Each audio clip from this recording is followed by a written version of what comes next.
Sophie और mark हमेशा जंगलों की ओर आकर्षित होते थे। इसलिए जब उन्होंने पहाड़ियों में एक रहस्यमयी जंगल के बारे में सुना, तो वे इसे नजरअंदाज नहीं कर सके। गांव वाले चुपके से उन जंगलों के बारे में बात करते थे और कहते थे कि यह जंगल शापित है।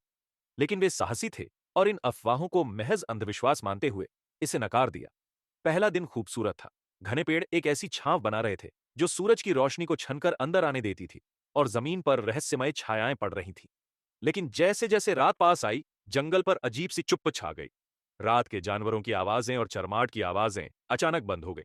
तभी उन्हें यह सुनाई दिया, नम्र, लगभग न सुनाई देने वाली फुसफुसाहटें जो हवा में बह रही थीं। सोफी रुक गई। उसका दिल जोर से धड़क रहा था। क्या तुमने सुनी? उसने पूछा। मार्क, जो हमेशा शंका करने वाला था, ने इसे नजरअंदाज करते हुए कहा, शायद सिर्फ हवा होगी। लेकिन फुसफुसाहटें तेज होती गईं। अब ये आवाजें जैसे उनके नाम ले रही थीं। सोफी का डर और बढ़ गया। हमें जाना चाहिए। वे अपने शिविर की ओर वापस मुड़े, लेकिन जंगल अब बदल चुका था। जो रास्ता उन्होंने तय किया था, वह अब दिखाई नहीं दे रहा था। पेड़ अब उनके रास्ते को अवरुद्ध कर रहे थे, और फुसफुसाहटें अब चारों ओर गूंज रही थीं, जैसे हंसी की आवाजें हों। घबराहट बढ़ने लगी। मार्क ने मदद के लिए चिल्लाने की कोशिश की, लेकिन उसकी आवाज घने हवा में खो गई।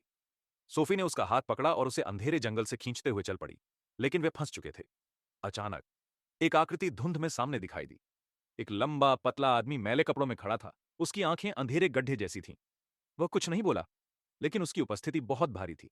चारों ओर का वातावरण ठंडा हो गया, और सोफी को देर से यह एहसास हुआ कि वे किसी प्राचीन शक्ति में फंस चुके थे।